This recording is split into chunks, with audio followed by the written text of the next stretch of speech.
Galway versus Meath, and our co-commentator for both of those games today is Martin Carney.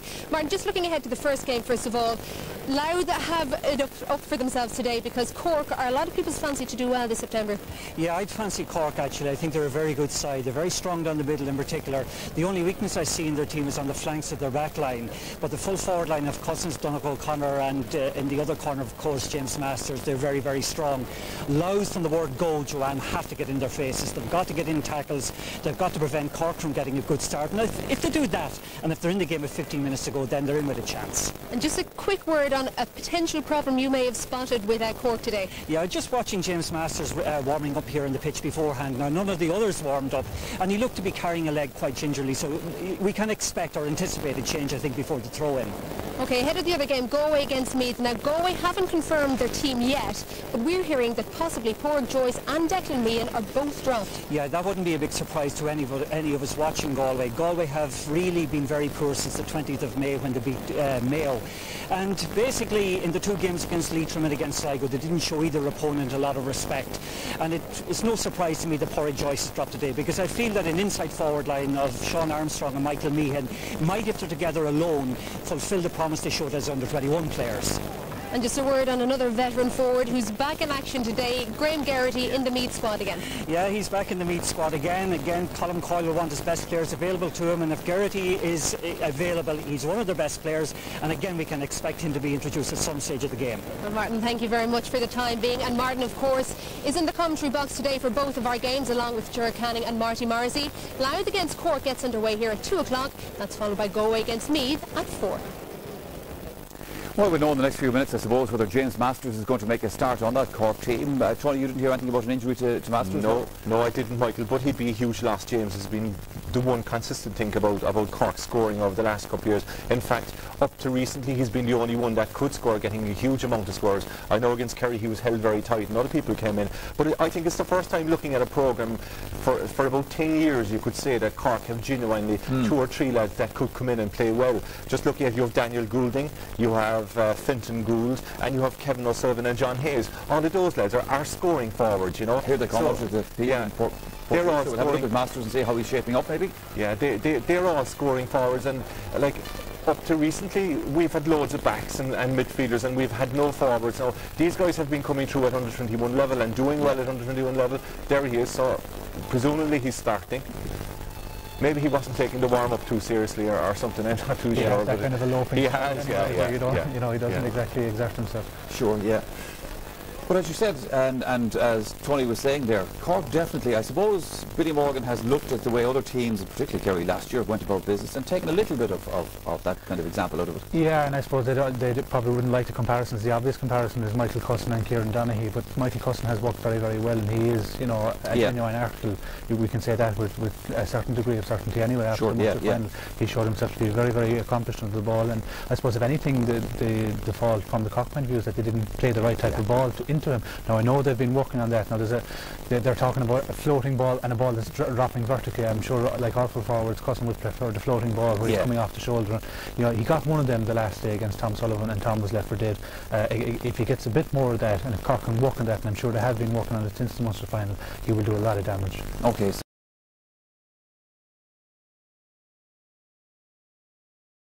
The guile of James Masters and Donegal O'Connor, both stars in the recent game against Kerry. Well, now they're clearly happy enough with the developing nature of their starting 15, even though they are missing some key players. Positional switches are made today, such as John Neary going to cornerback, Peter McGinnity moving to the wing, and a combination of Paddy Keenan and Ronan Carroll in midfield. No place, once again, for Darren Clark, so the onus very firmly up front on Aaron Hoey and Shane Lennon. We'll be taking a little look in our head-to-head taking a look at James Masters, Cork's number 13, scorer of 3 goals and 23 so far, and Colm Judge, number 15, 4 points rather, in his last 2 games for Louth. Let's see how they do. Join us later. Okay, well, our next little item here for you on the Saturday game live is our Upper Wallia. I keep doing that. And the task today goes to Darrell Canada, who has been looking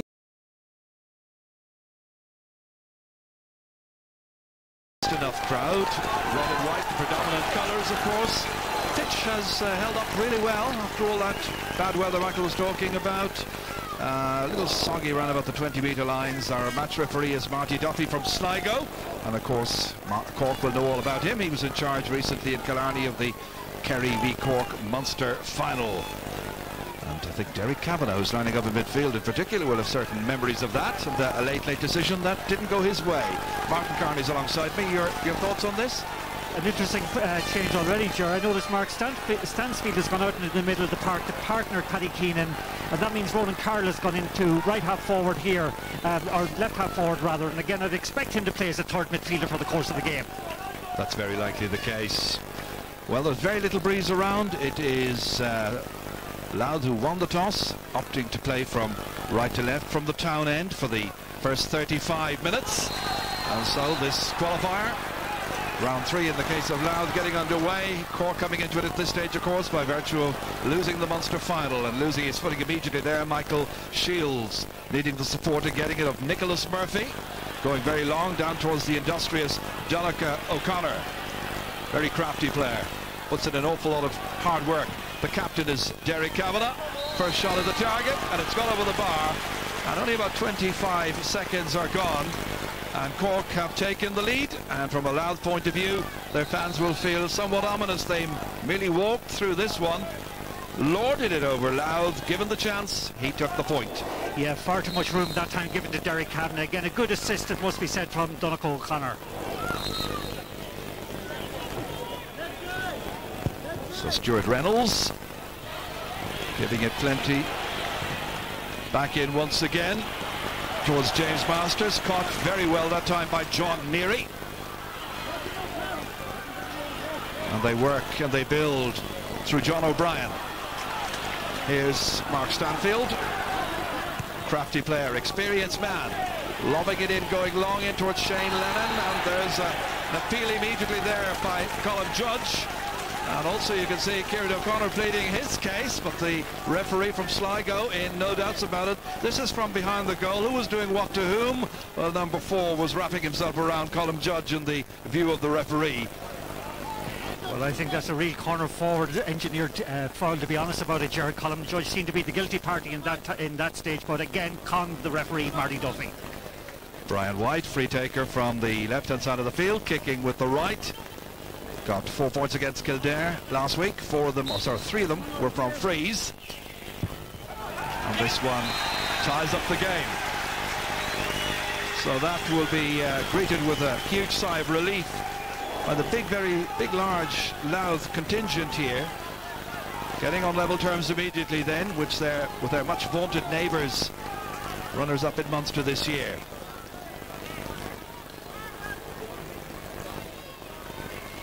Paddy O'Shea is the Cork goalkeeper, taken over from Alan Quirk after Alan got injured 5 minutes from the end of the Limerick game, round 1 in Munster. Here's Ger Spillane, current All-Star. John Miskela, who made such an impression in Killarney. Once again the point scorer, Derek Kavanagh, having another go. Cousins in there as well, and well fielded by Stuart Reynolds. Taken away as far as John Neary. Here's Peter McGinnity, here's the captain. Paddy Keenan worked out towards Neary once again, and he's available for a return pass, but it comes to Paddy Keenan instead, going long for Shane Lennon. Challenged there by Graham Canty. That's Colin Judge in the thick of the action, the man who managed to get himself a free, from which a point came earlier on. Louth hold it up. It's still Judge. Back this time towards Martin Farrelly, having a go. Umpires have a look at it, and in the end decide it's the wrong side of the post. So just an opening piece of misjudgment there on the part of Martin Farrelly. Just watch this again for a safe piece of goalkeeping. Very confident play by Stuart Reynolds. His 10th championship appearance in the last 2 years.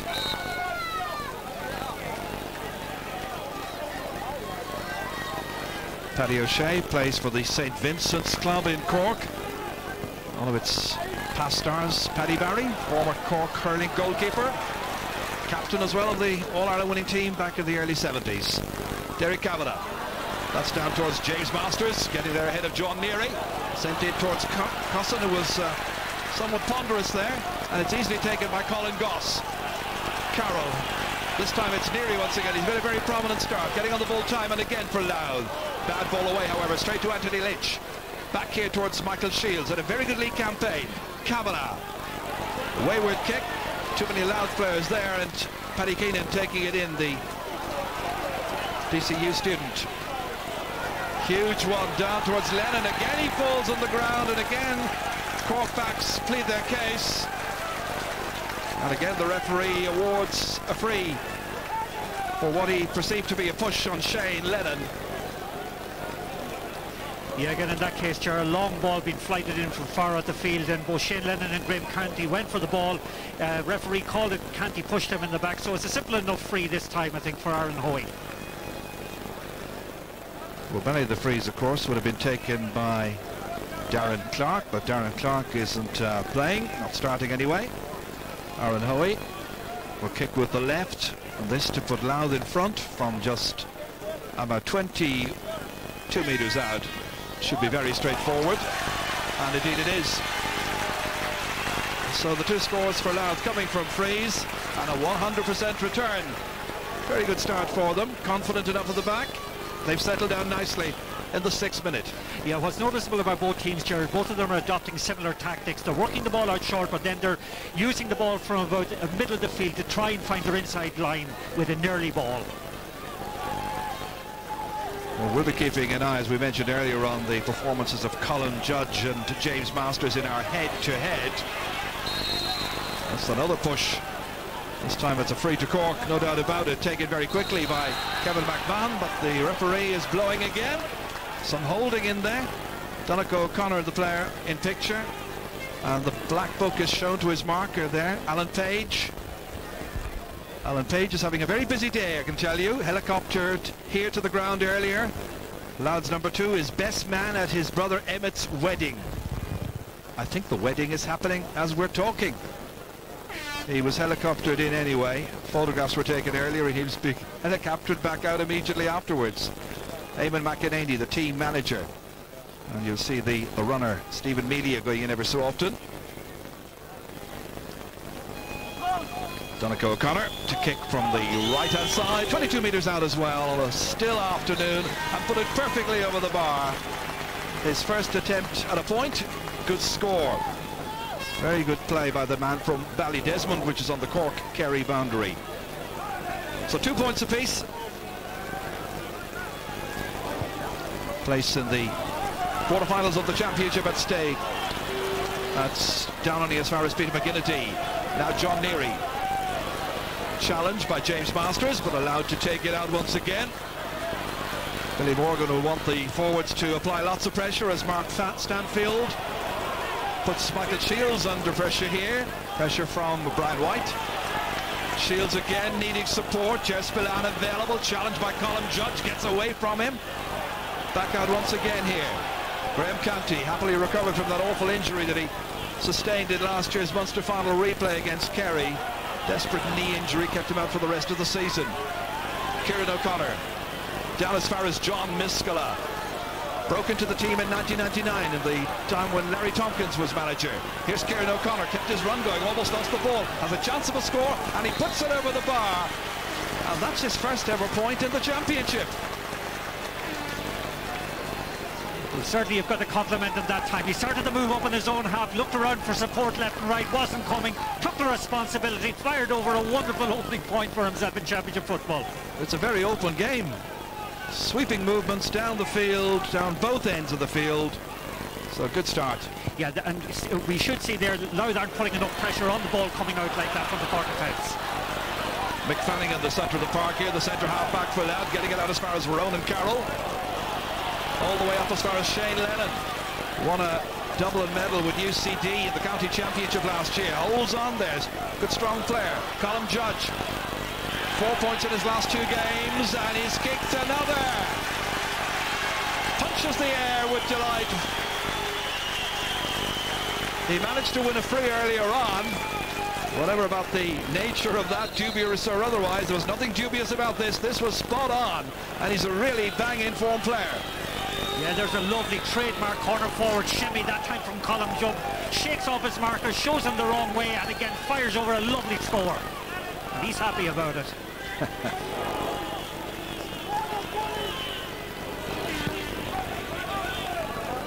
Into the centre of the park, and it's fisted back by Ronan Carroll. As anticipated, Louth with 3 players in and around that area. John Miskela. That's Ger Spillane out to the other man of the half-back line, Anthony Lynch. All the way down as far as Michael Cusson. Made a good run away out to the flanks that time to get decent possession. Under pressure kicking, Miskela coming. Didn't take, taken instead by Paddy Keenan. Good release as far as Mark Stanfield. Belted forward, punched back down by Shields again for Cork. Here's Ger Spillane. Now Anthony Lynch. As far as the industrious Conor McCarthy. Again it's Cusson, this towering man, 6'7" tall. Little feedback as far as Masters from Pierce O'Neill, and that one has gone sailing between the posts again. That's a wonderful point. About 7 players involved in the build-up. The final execution started with Cusson, released to Pierce O'Neill, on as far as Masters. Watch it here. The 11 out to the number 13 on the left boot. That is a beauty. 4-3. John Miskela once again. Here's Michael Shields. Coming to take. James Masters well away from the inside forward line. And look where Graham Canty's come. Out about left half back. Make it now midfield. Into centre forward. Taking this one back is Kevin McMahon. And Kevin McMahon also finds the range perfectly. Nicely over. Well, that was an enterprising point. Graham Canty very much the provider. Yeah, wonderful run forward that time again from Graham Canty into Donegal O'Connor. Again, beautiful score, but again, Cork in the last couple of moments opened up their shoulders, been very, very enterprising and most economical with their shooting. Cork's last day to play here in the championship qualifiers was back in 2005. They met Sligo that afternoon, 3 goals as well. Right now it's Louth who are trying to get themselves back within a point again by building through Martin Farrelly. Linesman on the far side, who is McDaly from Mayo, making certain that Brian White brings the ball back, and it'll be Martin Farrelly who'll kick it. Yeah, there's a danger that Louth get sucked into the possession game at their own half-back line too much, Jared, and allowed Cork to push up on them, and that has happened for a couple of times in the last few minutes. Well, Cork are simply taking this game by the scruff of the neck, none more so than Graham Canty. Out as far as Conor McCarthy. In for Cusson. Big jump with Goss. Touchdown. Goss did well. Cusson does better, however. Second time of asking. Release back. Here's an opportunity. And Nicholas Murphy kicking. Putting it over the bar. Some questions asked maybe that he just took a step too many. But he got his score, and it's Cork 6, Louth 3. Yeah, beautiful pieces. Quick thinking again by Cusson. Won his own breaking ball. Great support coming in from Nicholas Murphy, who fired over the point. I mentioned the 3 goals they got against Sligo last time here in the qualifiers. He got 1 of those 3 goals. His only goal in championship football. Well, he has to be very, very happy so far. Billy Morgan there on the left-hand side. That's taken neatly by Paddy Keenan, nursed it beautifully, and again the referee sees something off the ball and he's racing forward. Michael Shields, I think, may well be the guilty party, and the black book has been shown to him for fouling Brian White. Yeah, that's good refereeing again by Marty Duffy. Again, good refereeing, seeing incidents happening away off the play, and again Michael Shields, that little bit of indiscipline by fouling Brian White allowed Louth to come into a game that seemed to be slipping away from them. As the manager watches, Brian White has a chance of getting a second point from a free. Not going to miss from there. So positive start by the player who plays for Cooley Kickham's. 6-4. Yeah, the game has settled down nicely, Jared, and again Cork seem to be willing to attack from every point of the field. Canty and Kieran O'Connor have come forward with great purpose on a few occasions, but it's their height around the middle of the field, I think, overall that's causing Louth a little bit of trouble.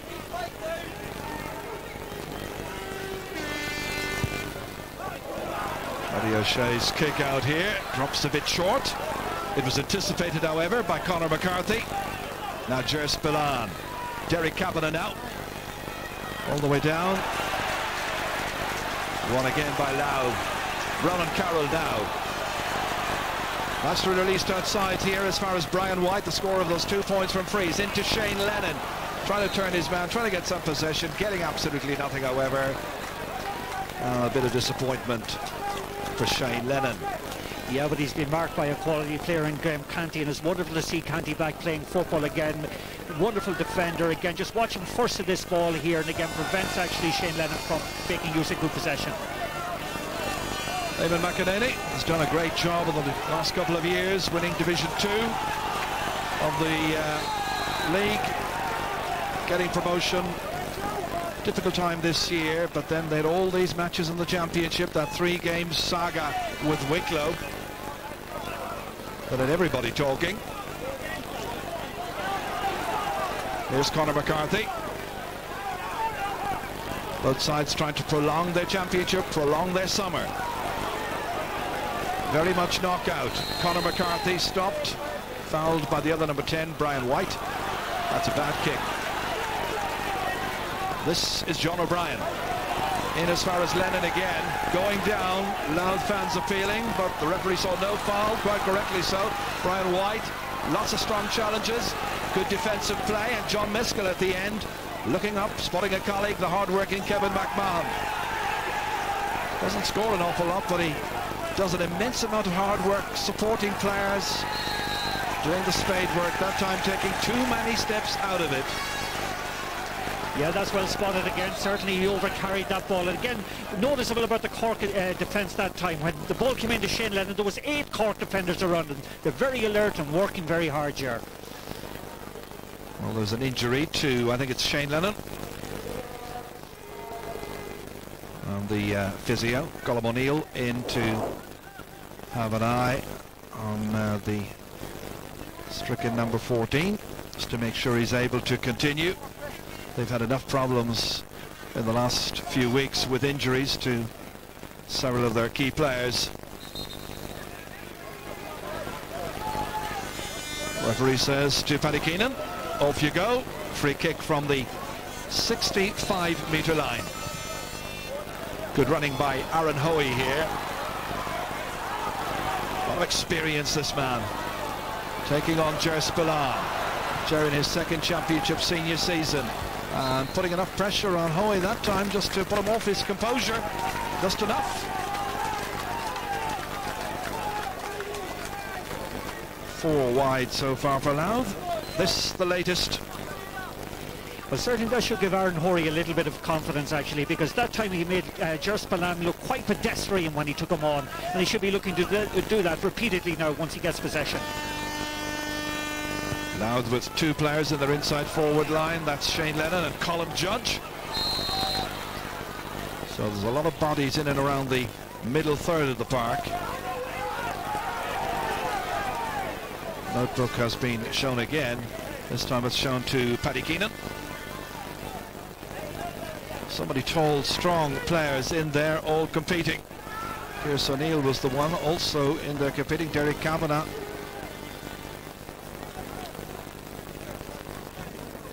What looks to be Ger Spillane, who is in a spot of bother.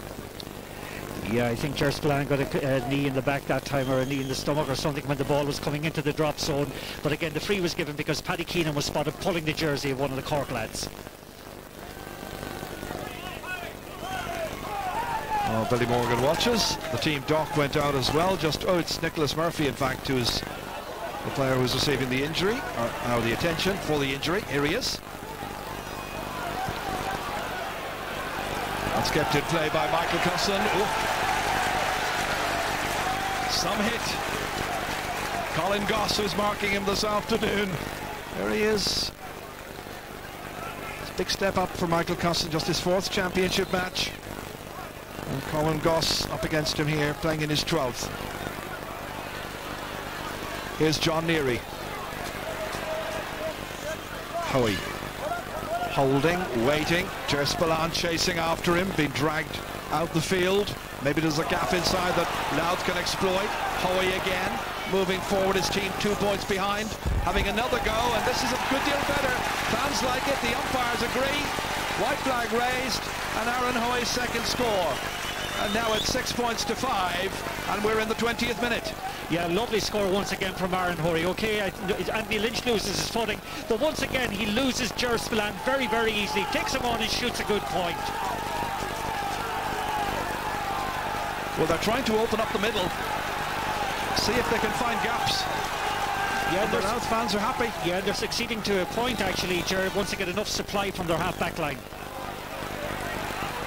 Again, the giant's leap for that. Pierce O'Neill leaving it behind there to Derek Kavanagh. This is Michael Shields. Kevin McMahon onto the right boot. A lot of work there for Donnacha O'Connor to do to get at the end of that one. No chance whatsoever. With a shake of the head. Yeah, they're actually attacking ploys, like since that little necklace of scores they got between the 9th and the 13th minute, their attacks have actually begun to flounder a little bit. And one of the things that's noticeable, they haven't been able to get premium ball into Michael Cousins. Most of the ball they're giving him is out in the corner where it's not much good to him. This short kick out goes straight to John O'Brien, player who was forced off injured after 30 seconds of the very first championship match this year. First of the 3 meetings with Wicklow with an ankle injury. Miskela fisting it away from Mark Stanfield, who's going chasing after it. Anthony Lynch putting in a challenge. That's Martin Farrelly. Oof. Colin Judge somehow made it his. How did he manage to win that one? Looked like a lost cause. Yeah, that's very, very well won that time again. He holds on to the ball well, even though under a lot of pressure from Kieran O'Connor. But again, as a cornerback, Kieran O'Connor maybe is playing far too much from behind. Miskela, the one who got him in the end, after Kieran O'Connor had let it slip by. So Aaron Hoey shaping up to this one. 2 for the afternoon so far. Total championship score, 1 goal and 29 points. Make it 1 goal and 30. And the teams are level, 6 points apiece. Yeah, great credit to Louth. Again, they went through a tentative period there about 5 or 10 minutes ago, but since they got that first score a couple of moments ago from, I think it was Hoey, or Brian White rather, they've done very, very well since, and they're taking the game to Cork. And I noticed Ger O'Sullivan, who's the one of the selectors and a runner as well for Cork, in there geeing up the half-backs and telling them, come on, don't drop the pace. Derek Kavanagh does well. Quick look around now to see how they can get the best out of their forwards. Not a bad ball in front of Donnacha O'Connor, released as far as Anthony Lynch. Played in here as far as James Masters, 1 point for the day so far, that a beauty. 3 men after him. Right on the end line, forced back to Lynch again.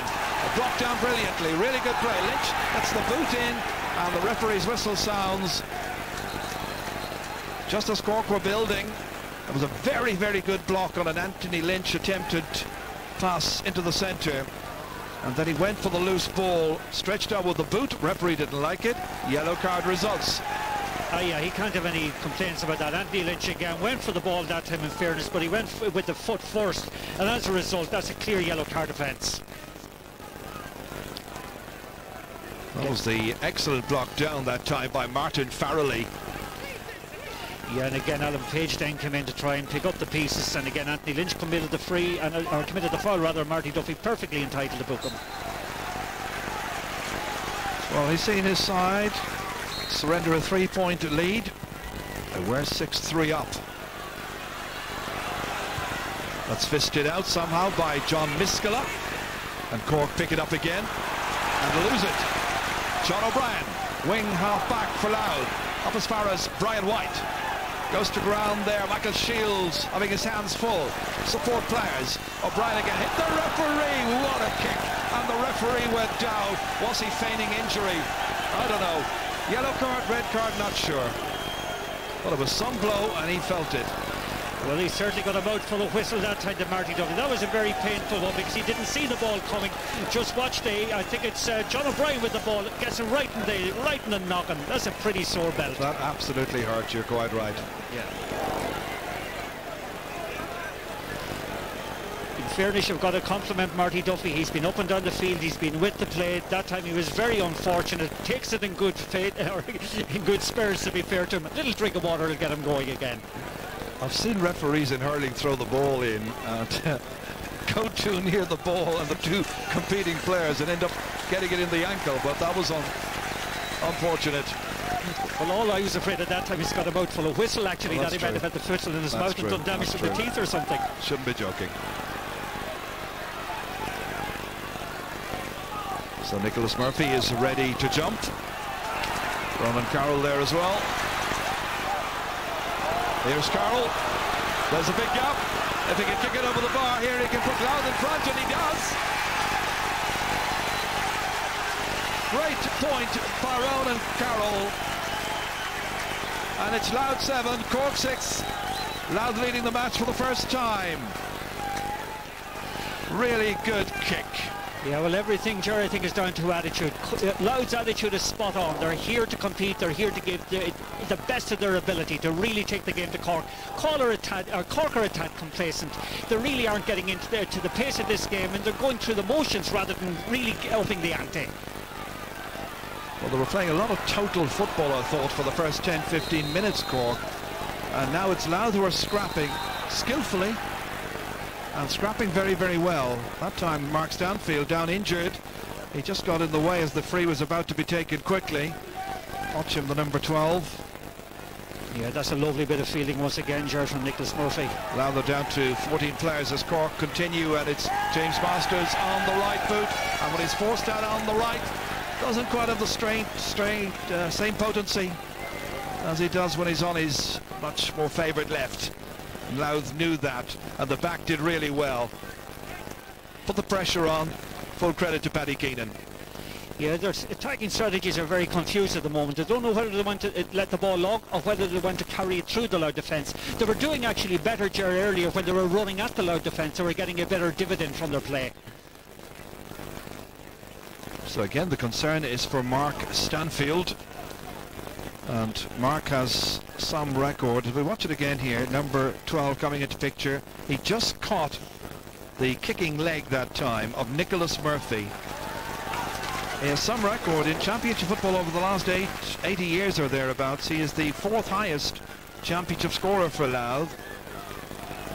Somewhat behind the great Kevin Behan from the 1950s and early 60s teams. Louth ahead then. Stuart Reynolds ready to kick. About 8 minutes to go to half-time. Nicholas Murphy comfortably under it, and then the fist of Peter McGinnity, the Louth captain, got there first. Michael Shields now. John Miskela. This is back with Kevin McMahon once again, and the referee says too many steps taken. Referee has a word with him.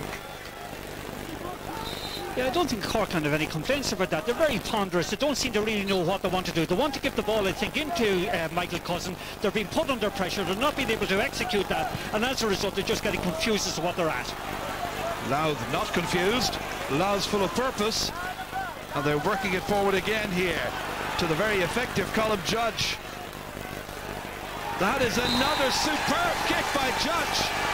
One from the right-hand side, one from the left-hand side. One right foot, one left foot. He's a very accomplished player, this young man from Newtown Blues. Watch this, got inside Kieran O'Connor, who's having real difficulty with Judge.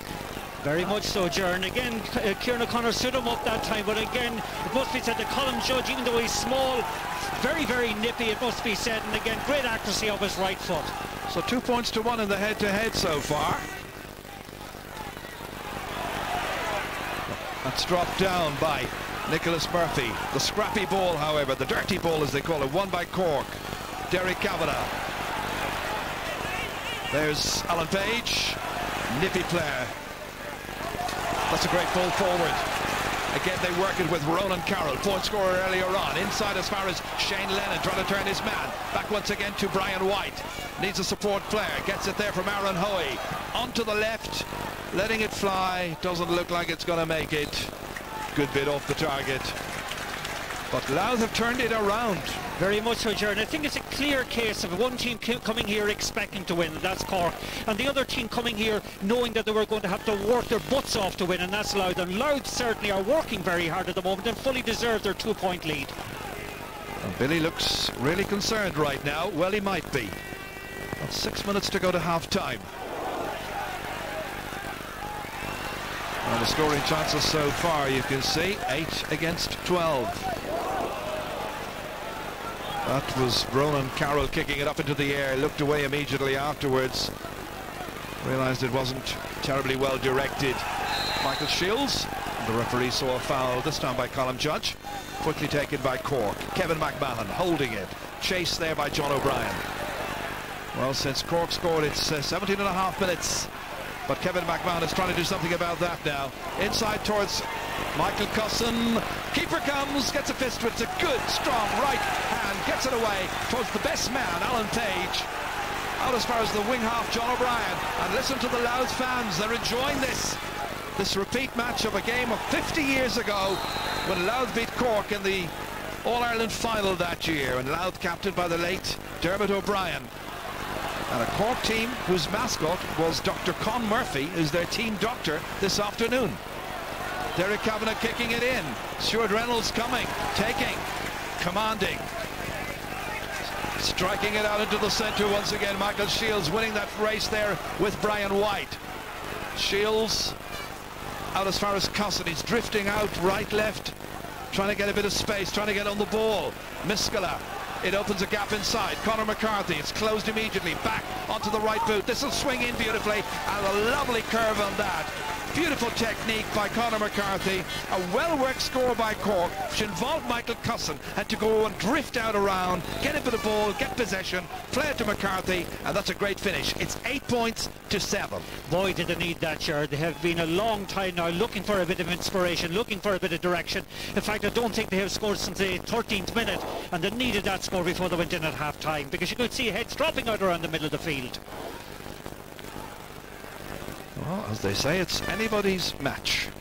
Interesting the way that Stuart Reynolds, when it's one-on-one between Colin Goss and Michael Cusson, Reynolds comes in and helps the full-back whenever he can, and the referee right now is looking for his man, and it looks to be Alan Page, who he has ticked already. So this looks like a yellow card. Well, I think he's been at a little bit of monkey business for quite a while now with Donogh O'Connor. And again, that's a good bit of work by his umpires who have brought that to his attention. And okay, he might be best man today, but I also think he's going to get booked. Well, the chopper is waiting, I know, but he wants to see out the 70 minutes. We won't go there about choppers. So a yellow card, that's one per team. Anthony Lynch got one earlier on. Stuart Reynolds. And the pushing and jostling comes out to Anthony Lynch. Cork given a chance to build on their half-back line. Lynch looking up and loss of concentration. Martin Farrelly stole it. And Louth can steal forward here once again with Shane Lennon. That time Graham Canty lost his footing. Lennon kicking with the right and kicking with a lovely follow through. And that's his first point. Nice score, and there are 2 between them again, and Louth lead by 9 points to 7. Well, that's as a result of a comedy of errors. Began with Anthony Lynch wondering what he was going to do with the ball. Eventually, I think Graham Canty fell in the run for the ball with Lennon. Then he shows delightful composure and stroking that one over the bar. Well, Louth will now feel greatly lifted, heading towards the break, leading the team that finished runners-up in the Munster Championship. And Cork will realise this is one of those days when anything could happen.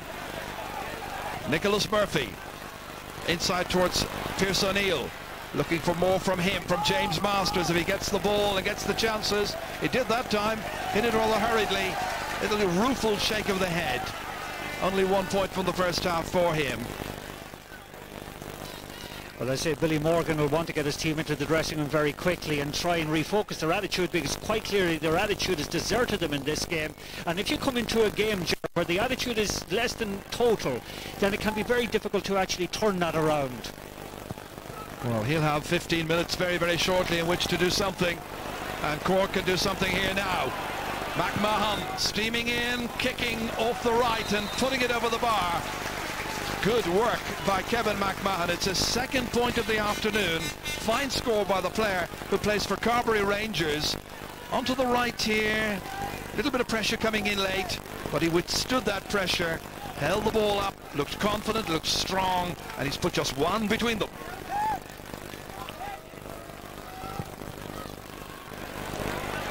Tell you what, it's an enjoyable game. Some great scores in it. Mark Stanfield. Well, it's rather aimlessly forward, but Louth hold possession because of the very good running by Shane Lennon, taking Graham Canty all around the park. Not a very comfortable position for the number 3. Stanfield now, planting it inside for Judge. Great catch, doing well against O'Connor again. Back towards Brian White. Now the final effort, it's an angled shot, and the angle a little bit too much that time for Brian White from Cooley Kickham's. But it was a moment of promise there, where Louth felt they might have once again gone into a 2-point lead. Well, you can see here they're in their 7th championship game today, and you can see that the cumulative effect of playing a lot of games this summer has improved their teamwork no end. And again, the variety to that attack was very, very noticeable. The crossfield ball combined with the short play unfortunately ended up with a wide. You saw some former stars there like Seamus O'Hanlon in the Louth background. As Pierce O'Neill carries it forward, there's a player down from either team, down injured at the moment as Cork continue their attack. James Masters setting off after him was Mick Fanning, and don't know what Masters was doing with that one, but was a terribly wayward one, kept in play, but it's Louth who gained most from it, and Stuart Reynolds has the chance to build. There are still 2 players needing some attention. Nicholas Murphy is one of them. He's back on his feet. Louth have a player still down. Aaron Hoey here, 3 points from the first half. 2 of them from frees. Inside towards Lennon. Into a full forward line, all of them scoring from play. Judge here lets it bounce. And still the reaction. Cork a little bit slow, closing him down. The eagerness is greater from Louth. That sense of anticipation that they could surprise this afternoon. Here's Brian White losing it. Lynch, ball lost in the end by Louth because the foot was going in. Foul committed. Ronan Carroll is the Louth player, by the way, on the ground. He's back up now very gingerly. And we're over the 1 minute of injury time so far as Cork get themselves a free kick. Derek Kavanagh, man in picture. Well, to sum up, there's no doubt about it, Gerard, that Louth have been by far the more purposeful team in the first half. But will they carry a lead in at the break? Cork applying the pressure. Conor McCarthy trying to take it down. Got a very good score earlier on. Back to James Masters. Had a few chances. Still holding it. In stoppage time, Cusson coming in, the referee says he's in the square, not going to count, free out, and Louth guard their lead very zealously. And this time the attention again is to Nicholas Murphy. He was injured earlier on. Colin Lane, the physio, in there to make sure that he's okay. Vital player for Cork. The attention could continue at the break. Billy Morgan will have plenty of things to say. They started really well. Looked like they were going to give us a Rolls-Royce performance, but gritty determination by Louth. And the applause you're hearing by and large right now is coming from the Louth supporters. They're much the happier. They've seen their team come from behind to lead at the break by 9 points to 8. Lots to talk about. We've got Tony Davis and Darrow Kennedy in the studio with Michael Lester. We'll be hearing from them after the break.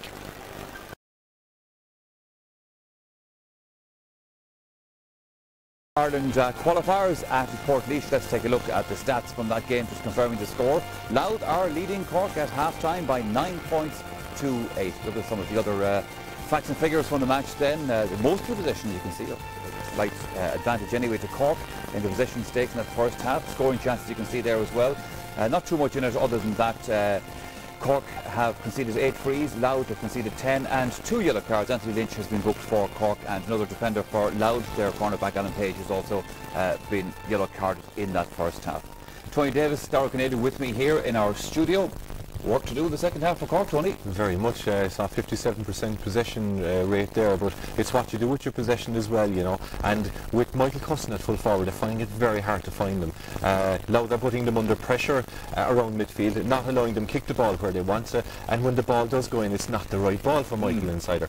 As well as that, Louth aren't here for the crack, you know. They're playing very, very well. Their full forward line, and in particular Colin Judge is doing wrecking there with the ball they're getting. There's no doubt about that, and just there's barely any breeze at all in Portlaoise, so that it isn't a factor like from Louth's point of view or anything like that that Cork have to cope with. Yeah, it looks like Cork are kind of unsure which tactic they should use. Should they go back to what they're used to all along, soloing, head down, solo, or should they actually use Michael Cusson? And when they do use Michael Cusson, it's the wrong type of ball coming in. Maybe they're reading too much into what happened. Maybe we all are into what happened in the last game. This is a totally different ball game. A few occasions I've watched Michael Cusson off the ball, and he's made a few runs and the ball hasn't been released. On more occasions when it has, it's just a nothing ball into the wrong area. The ball isn't actually falling from the sky in the right place for him, and you know it's not happening for Cork at the moment. And Martin said there, it is attitude. They're not rolling up the sleeves. They're not getting stuck in. It did start off well enough for Cork, Tony. You know they were getting, but it was more because Louth weren't getting stuck into it because Cork get frees or getting scores that they were building the ball about their own defence. Like as we said before the game starts, like traditionally Louth always play football and allow you to play football, and at the start it was a little bit naive by them allowing Cork up the field. You see Kieran O'Connor passing it off to John Miskela coming up the field. Now Kevin McMahon makes a good run there, and if he'd get it he was in, but Kieran O'Connor took his score. Now that's a good score coming up from cornerback, but the cornerback's first job is to mark his man and to make sure that everything is tight at the back, you know. Here again Cork building the ball from the back, and it looked wide open at this stage. This is very early in the game. Michael Shields working the ball up. Again, there's no pressure on the man in possession at this stage. Now, later on in the half, up from the 12th or 13th minute on, they really upped it a bit. Here, Graham coming up the field with the ball, laying it off, and Donald O'Connor gives it in. Kevin McMahon again a good score, but again I suppose what we're trying to say here is well, good scores, good build up, but not put under pressure at that half. Now Louth did get into it and did put them under pressure from then on. I suppose those things happened are kind of the early stages of a match for a team like Louth. They were a little bit nervous and tentative about it not getting stuck. When they did, they started to build themselves some good scores and pick off some good scores. Like Hoey got a good score. They did, and Colin Judge, well. Colin Judge looks particularly lively inside. I think early on Louth kind of sat back, Paddy Keenan sat back, and they're probably attacking forces around the middle sat back, and then they realised, hang on, Cork aren't all that great here. We'll have a go here then ourselves.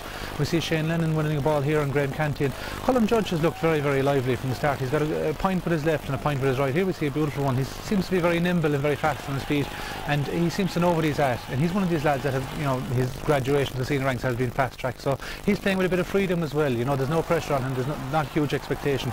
Aaron Hoey is playing a very, very clever game. He's seen off Ger Spillane, and he's on John Miskela now, and he's just that small bit too clever and too crafty for them. Sure.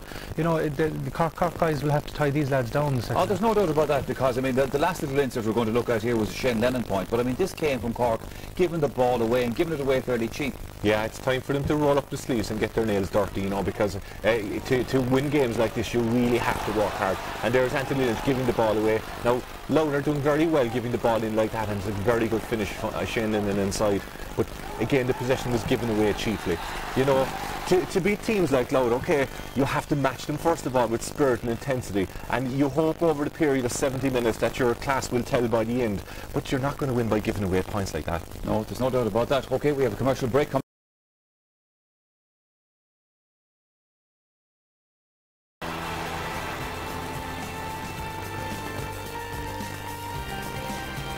Cork and Louth, the second half coming up shortly, and just a reminder for you as well that later in the day it's the second match from Portlaoise. That's the meeting of Galway and Meath, and that game is live here on RTE at 4 o'clock. Yeah, we'll come back to the second half of Cork and Louth very shortly. Just a reminder to you again that Louth are leading Cork at half-time by 9 points to 8, and we were saying to Tony Davis earlier on that Cork have work to do, and clearly that is the case if Louth can keep this going. Yeah, there was a lovely snapshot of Billy Morgan there on the sideline, and he was boiling inside. I'd say they'll get a fair bit of a rollicking. You know, I suppose the big question Cork have to ask themselves at half-time is, do we have a game plan? What attacking strategy do we have? If we do we believe in it, and are we going to consistently use it? One or two might break down, but they have to stick to whatever game plan they do have, because at the moment they're neither here nor there, and I'm sure they've practiced a lot of this stuff down in Portlaoise in their football drills and training, and it's just not happening for them. And you know, and part of that is not working hard enough off the ball, but some of it is just the delivery of the ball. They need to make up their mind what attacking strategy they have. Let's just go back to Portlaoise for the moment. Joanne Cantwell is with us with latest news. Thank you, Michael. Well, I can tell you that one of the teams has arrived anyway. Galway are here, so that means that I can confirm the rumours that have been circulating all week regarding their team, because of course Peter Ford hadn't named it yet, and those rumours were that Declan Meehan and Cork Joyce have both been dropped, and that's true. They are both out of the starting 15. Also out as well is Cormac Ban. You may remember he scored those 2 fine goals against Mayo in their Connacht opener, but there's no place for him in the starting 15. And another interesting note is that Joe Bergen is named at 15. So at corner forward, I don't think any of us here actually expect him to start in that position. So it looks like Galway will be operating probably a 3-man midfield, and that means of course a 2-man full forward line as well, with Sean Armstrong and Matthew Clancy in there. No sign of movement. You might hear the big cheers around you. That means that's because Louth are coming out. So before this match gets underway, the second half of it, remember the second match is at 4 o'clock, but so you can see the rest of this, we better go back to Michael. Joanne, thanks very much indeed. So then, Louth are a point up. Can they keep it going? That's the big question, Darrell. Yeah, I think we've been focusing up to now on how badly Cork are playing. But the fact is, Louth are playing very, very well. They're up for the battle. They have the stomach for the battle. And they're starting to believe in themselves that bit more. Even you can see the belief growing and growing and growing. They're in the game very much so at half-time. If they're in the game halfway through the second half, they will really put it up to Cork. And they obviously have a huge following there compared to the Cork following. So, you know, that could give them a bit of energy towards the end as well. I would say in the Louth dressing room, they can probably hear the Cork team talk. I'd say they can hear it in Cork. Billy certainly won't be happy. There was a stage in the second and the first half where they played quite well up to the 12th minute, but after that Louth came into it. They fought for everything. The ball that Darry is right. I think we have to give more credit to Louth as well, because they're just not allowing Cork play. They're playing very well. Again, there's good spread of scores in the forwards. Colin Judge, Lennon, Howie, Brian White, Ronan Carroll. They're scoring, and they're good scores. And the ball into their full forward line is excellent, as opposed to Cork's ball in, which isn't good. Yeah, that last ball in, like to the full forward line, has just been poor. Yeah, they're just struggling, as I say. I don't think the half-back line in particular have made up, the Cork half-back line in particular have made up their mind which way they want to ball in. Do they want to take 2 or 3 players out of it? And I think there's a breakdown in trust now between the full forward line and the lads out the field. And as a result, the lads out the field are just kind of going on an ad hoc basis. They're not sticking to their game plan, and they're not playing the proper ball in. As well as that, I think the Louth goalkeeper is playing a very, very clever game. You know, Stuart Reynolds, he's got 2 fantastic catches, and his kickouts are very, very clever. Now, they're not winning all their kickouts, but they are varying them to a great degree. They're keeping Cork guessing. So, you know, it makes for a very interesting second half. One change on the Louth team before the start of the second half. They have brought in Darren Clark for Brian White there in the half-forward line. Yeah, well, Darren Clark has come in for every game they play. He's starting with some game. Again, a good scoring forward, and he scores 2 or 3 points from play. So, you know, it's a fairly potent forward line, and if they can get to supply a ball in, then they'll be very good. Now, it's up to Cork to come out in the second half, win the primary ball, win the breaks that they're winning at the start, and put their head down and work hard. There is one thing you find about these qualifiers, and particularly Saturday matches. You know, sometimes games like this, the first half can be a bit like a bad dress rehearsal, kind of. You know, I'd be very surprised if Cork don't up the ante big time in the second half. Well, you know, you'd always expect the supposedly stronger team to up their game. The ball is very much in their court. You know, if you have the 2 teams playing to their maximum potential, Louth playing to their best and Cork playing to their best, Cork should be beating them. So it's very much, the ball is very much up to Cork. But as Martin said there in the commentary, it's not something you can switch on. I mean, the electricity has to be flowing from before the game right into the game, and even after the game. You know, funny thing is, we were saying exactly the same thing, and it turned out to be right last week with the Harding. Yes, you know, Cork were pretty much like the football. They started off, looked like they were going to beat Tip out the door, and then couldn't get it going. That's it, and we were saying the same last year with Tyrone when we watched them play Louth above. You know, we were saying at half-time, I remember I was sitting there with Joe Brady, and we were saying, look, Tyrone will come out in the second half and they'll blow them away, and they didn't blow them away. Louth made it very, very difficult for them. Billy has just finished his team talk because Cork is coming back out into the field, so it's time to hand back to the commentary box again and to rejoin Joe Canning and Martin Carney. Yes, Cork, as you say, second back out onto the field, ready to restart. And it's going to make for a very interesting second half. There is Brian White replaced by Darren Clark.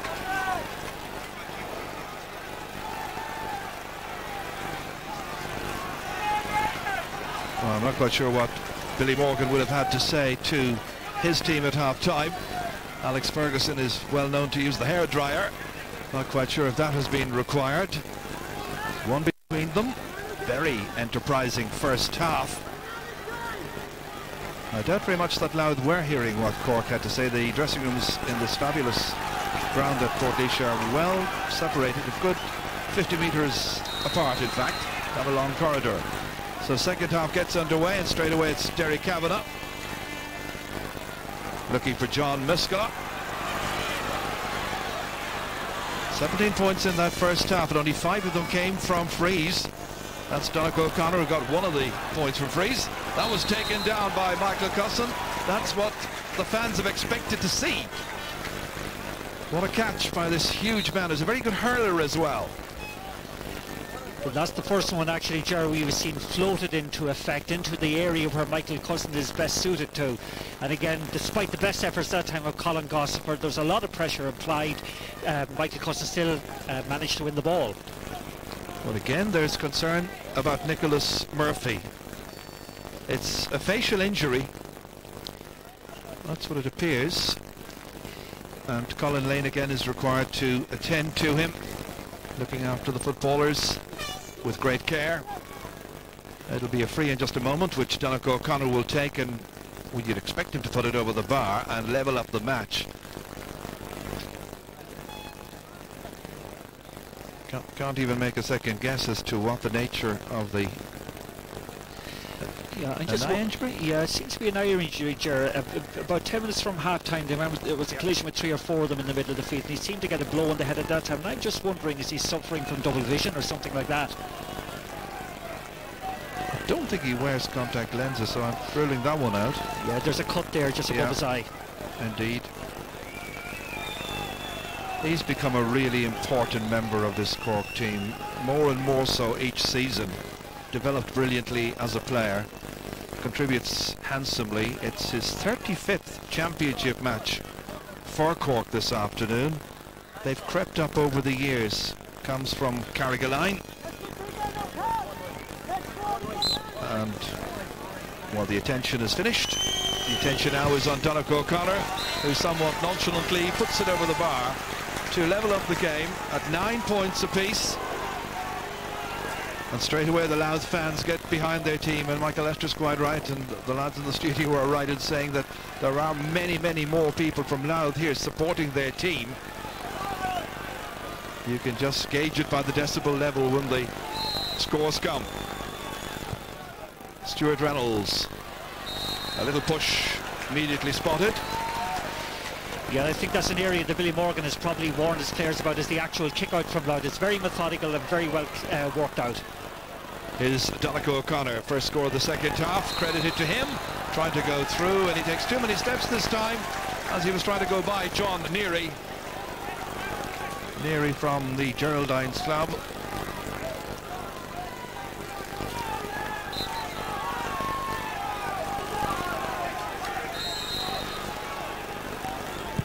So Stuart Reynolds letting it down into the middle of the field, and there Cork take it again through Nicholas Murphy. Seems to be recovered.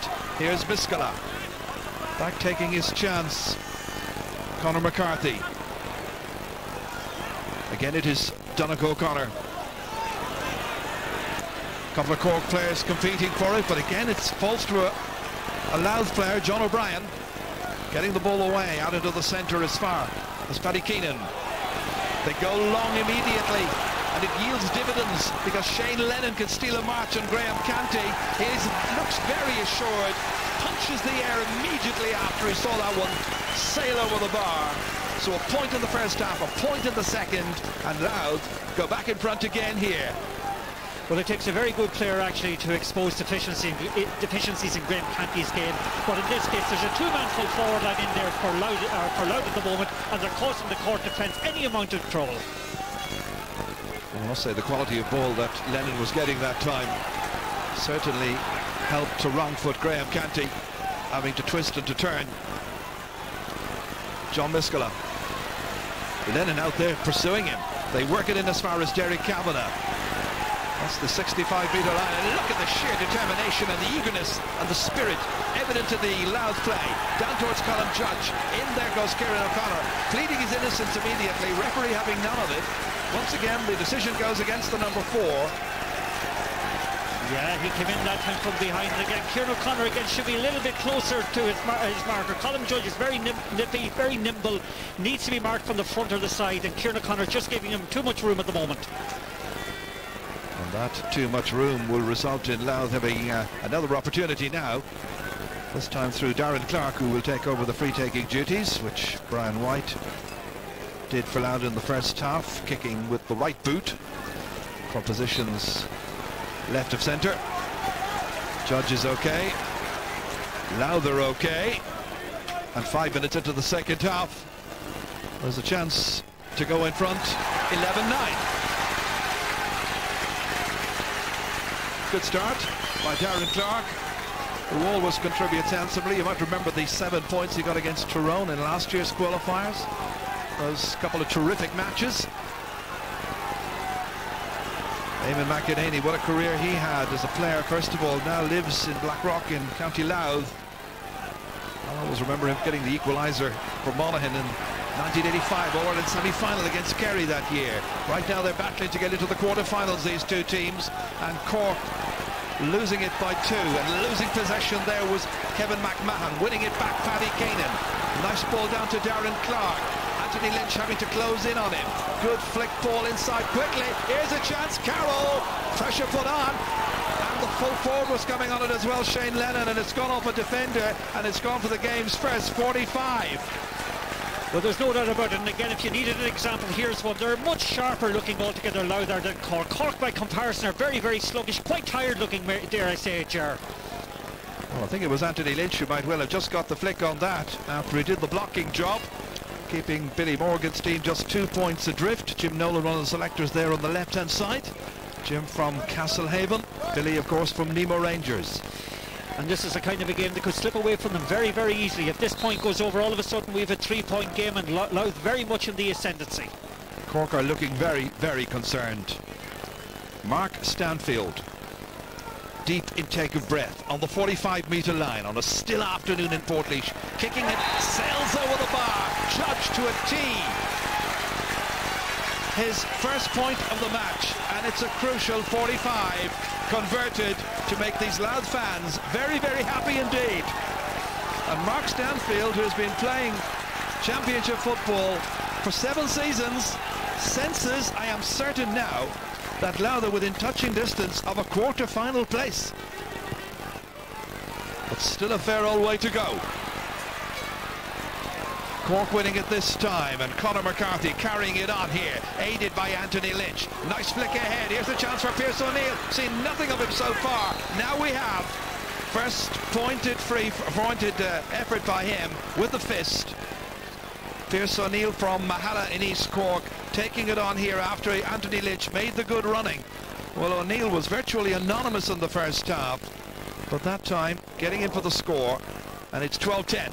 And again, there's a straw in the wind there. How did they score that, year? Because they ran at the Louth defence. They didn't let it in long, and that might be the key to unlocking the Louth defence.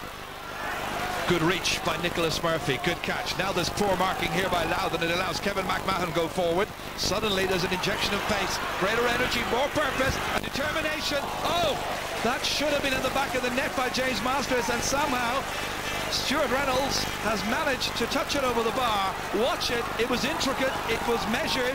It was very, very convincing.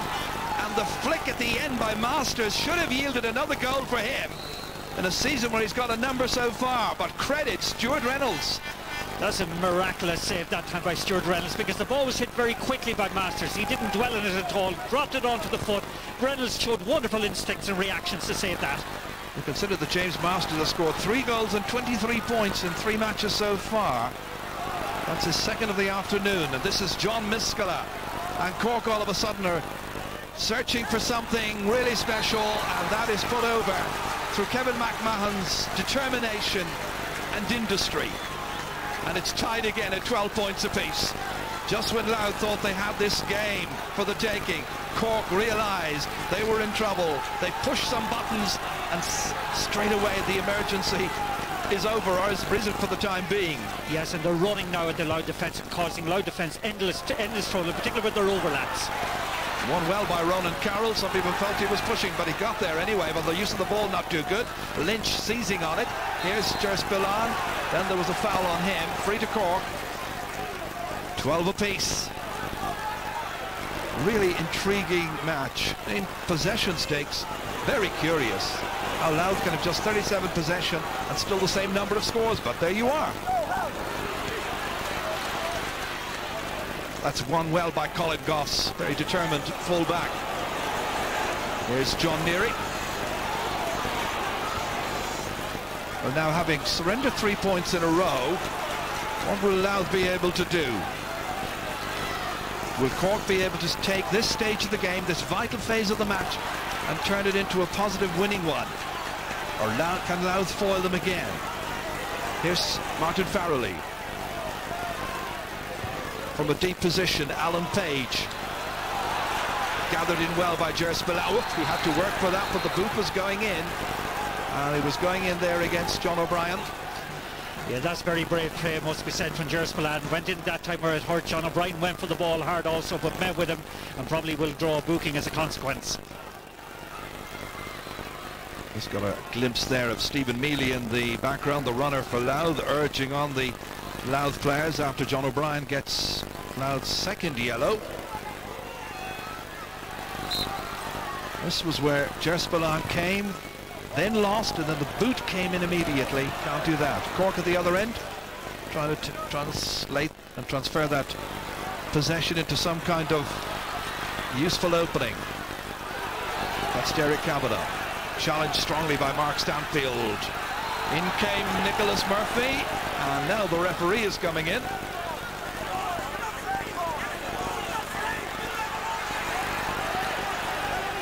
Referee has got to throw it up. He had a quick little word there, I think, with Garroyd O'Connell, the other linesman, along with Mick Daly on this near side. Paddy Keenan coming in. It ended up with Nicholas Murphy on the ground, and the referee has blown his whistle, signalling a free to Louth. Mark Stanfield preparing to take. Got that 45 a little while ago. Into John O'Brien, who got that yellow card just moments earlier. Chased there by Kevin McMahon, letting it in. Goalkeeper takes. Good take by Paddy O'Shea. Here's Kieran O'Connor. Anthony Lynch. Pierce O'Neill should be lifted by that score with a fist a few moments ago. Graham Canty, another rampaging run forward. Mick Fanning trying to close down the space to him. Miskela now into space, well held by Jerspillon, and then he was juggling in like somebody working in circus. Couldn't quite hold on to it. Tough challenges coming in. This is where Miskela did Jerspillon very few favours, because it was almost impossible to hold on to that one. Well, certainly that one had the smell of chloroform on it. Three of them got him that time, and again maybe lucky enough to get the free. It was the bad pass really rather than the foul, I think, that caused the problem. And it now gives James Masters the chance to put over what would be his first pointed free of the match.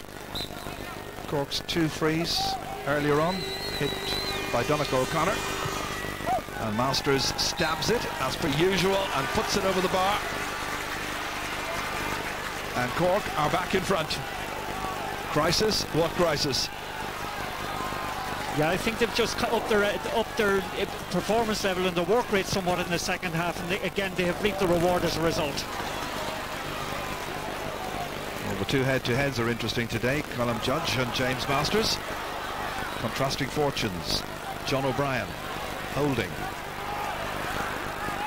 Aaron Hoey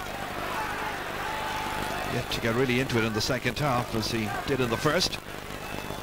That's a poor ball from Ronan Carroll. Michael Shields took it. This is Kevin McMahon, challenged by Darren Clark. Spillane again, simple little ball ahead. Conor McCarthy, good ball carrier, pursued by Paddy Keenan, and Paddy Keenan's been ticked earlier on.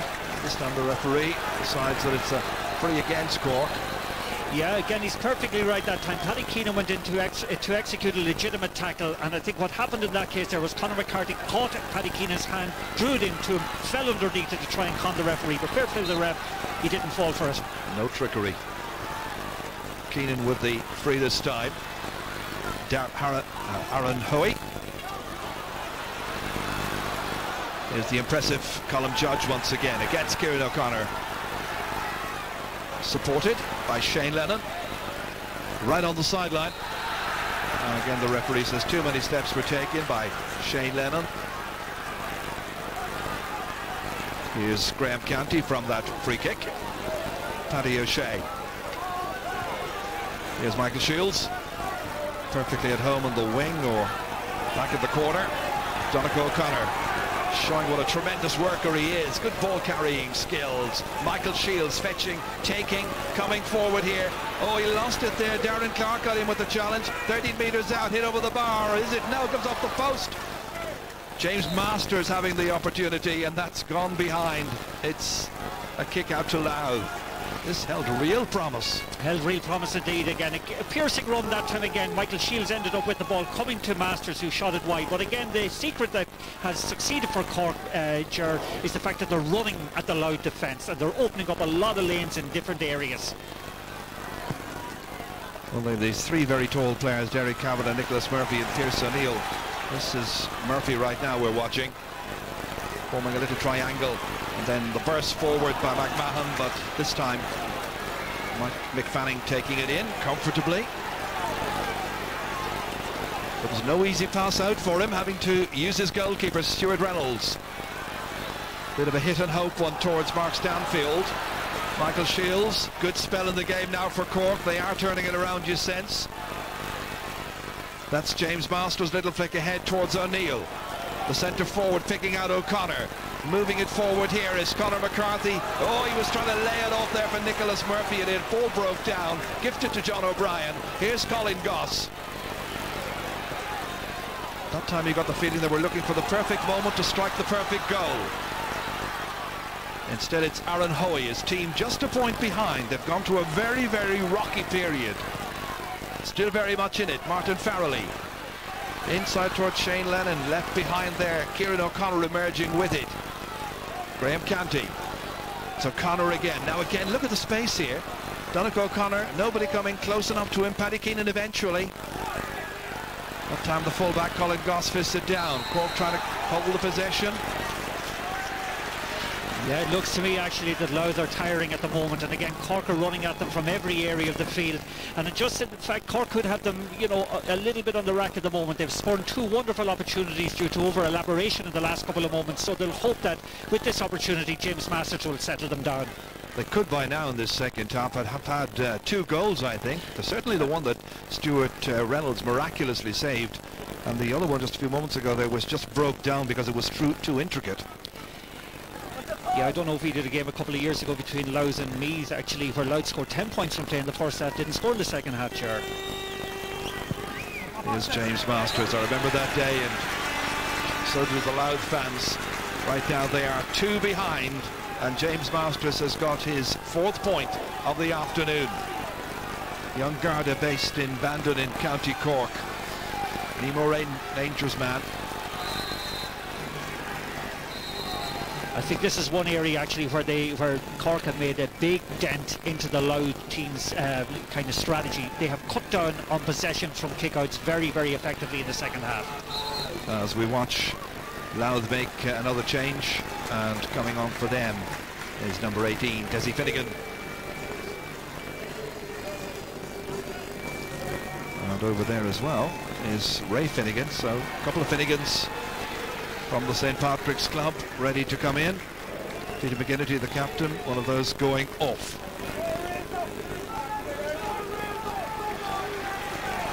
And also there you see withdrawing is Martin Farrelly. Certainly Ray Finnegan, who's come on centre half forward instead of Martin Farrelly, will give them a different attacking option altogether. He's a wonderful runner with the ball, very, very good close control, and a good finisher to boot. Well, let's see what kind of a change they will make. It's been 12 minutes since Louth's last score. Here's an opportunity. Aaron Hoey, the new man in, Desi Finnegan.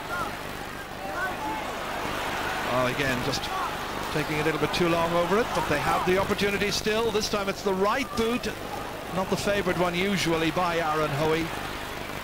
And Paddy O'Shea allowed it to bounce significantly and sufficiently, and it ends up being a kick out. That'll be a disappointment for Aaron Hoey. 3 points, all of them in the first half, scored by the number 13.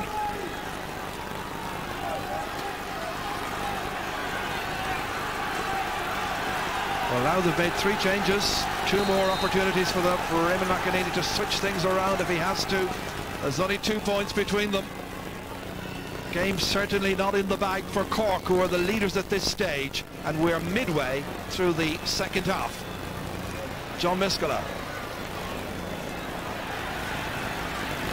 Again, it's held by Michael Shields. But put under enormous pressure. Line ball will be to the rebel county.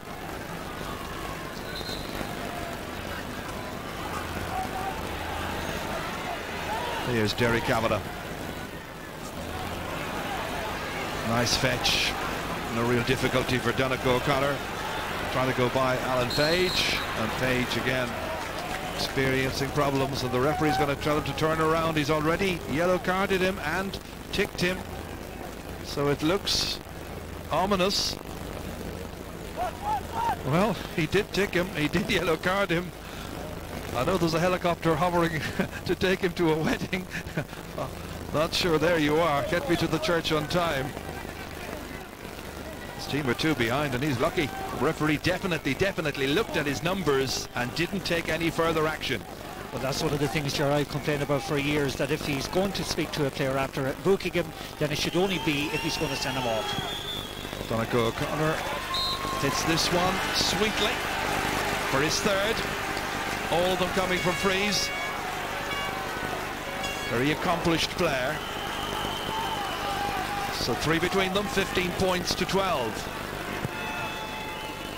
Now, have Louth got the wherewithal? They've made some changes. Personnel switches in the second half. But can they get some vital scores? They've only scored 3 points in the second half to date, which is nearly 22 minutes old. Here's Desi Finnegan. John O'Brien. Darren Clark now looking again to lay it off to Desi Finnegan. Cork, by comparison, have been very happy with the opening 15 players as Aaron Hoey hits it beautifully with a lovely follow-through.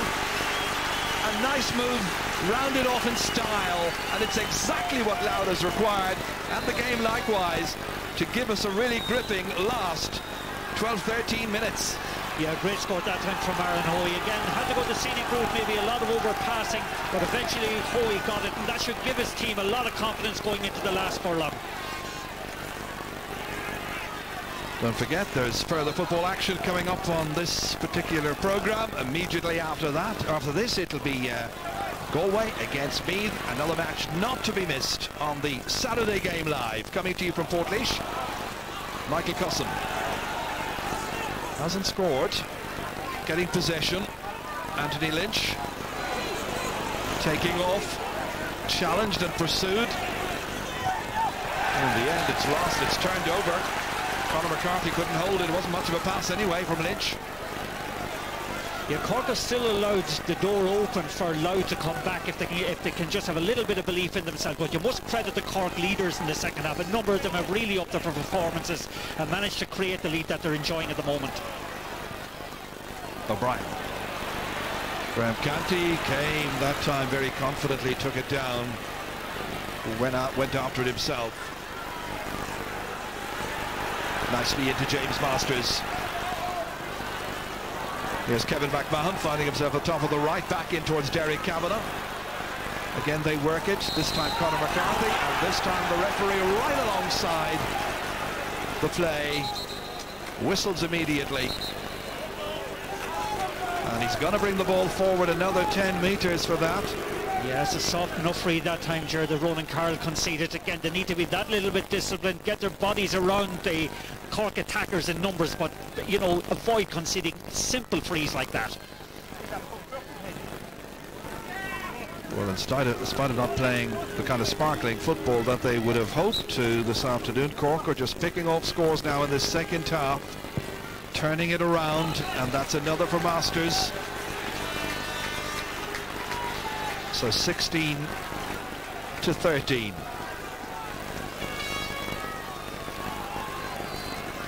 Cork scored 8 points in the first half, 8 in the second, as we watch the men from the Royal County get ready for their battle with the tribesmen. coming up immediately after this. All the teams seeking those precious quarter-final places in this year's championship, in the hunt for Sam Maguire, as John Neary was taking an immense amount of time to get rid of that. Pressure was coming in from Cork, whose attitude is much, much better in the second half. Yeah, and as a consequence of them upping their attitude and improving their work rate, Louth are struggling at the moment, and struggling, as we saw in that last example, at working the ball out of their own defence. Just the Cork tackling is outstanding. Masters looking to see who's going to move, where the spaces will be created, and where he can try and pinpoint this. Looking for Michael Cosson, just beyond him this time. But Donegal O'Connor working, beavering, Paddy Keenan there alongside him, and so too is Colin Goss. Here's Goss, slipping away from the trouble. And Louth have a chance with John O'Brien breaking, 50 metres out from his own goal. Sent down into the space towards Colin Judge, who could be a winner for them. Shoulder there by Michael Shield. Cork there with Kieran O'Connor tidying at the back. Neat play out as far as John Miskela, on as far as Derek Kavanagh. 26 minutes gone in the second half. Cork leading by 3. Miskela challenged, referee blows. Black book shown.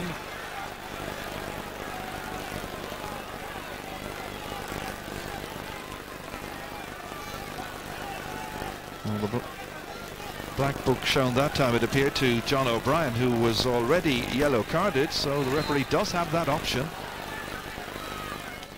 Here's Nicholas Murphy. It's a boomer in towards Michael Cosson, but they're just kicking it forward like that, and you can see Cosson's frustration. Oh yeah, it's very obvious, Jerry. Again, they haven't found a radar whatsoever. They're not fully convinced either, I think, whether it's the best option for them. And again, whenever he has got ball today, it hasn't been in areas where he's best suited to, and also the flight of the ball put into him has been very, very poor at times. Well, Eamon McEnany's team were behind by 3 as well. In the first match of the championship against Wicklow, and up stepped Ronan Carroll at the end of that to get a vital goal and give them another chance. 6 wides to 5 so far. The marginally more guilty are Louth. The kick-outs won, while Cork are doing very well in that department. Yeah, but again, Gerard, there's only a kick of the ball between the two teams as we go into the last 7 or 8 minutes of the game. And again, a high ball into the square there, a work goal even, you know, would again give Louth that little bit of injection of life which has been, you know, absent for the last 10 minutes or so. And there's JJ Quigley from Clonmel. He's in as the 4th change made by Eamon McEnany. And back there, minding the house and trying to guard it. Oh! That was a very dangerous moment. There were a number of players back, and Colin Judge was the very, very dangerous live wire player. Watch as this ball was fumbled there by Derek Kavanagh, fell to Judge, took a swing at it, but not on target. Well, that's the point I was making a moment or two ago, Gerard. A ball in like that, again, can cause confusion if there's nobody in there with the authority to claim it. And again, you know, that ball could quite easily have ricocheted into the net. Scoring chances, 5 out of 10 for this man here, James Masters. 2 out of 3 converted by Colin Judge in our head-to-head. Again, the referee is going to take a little bit of action here as Mick Fanning felt that. And Derek Kavanagh is being spoken to. And referee explaining why, use of an elbow, and Derek gets a yellow.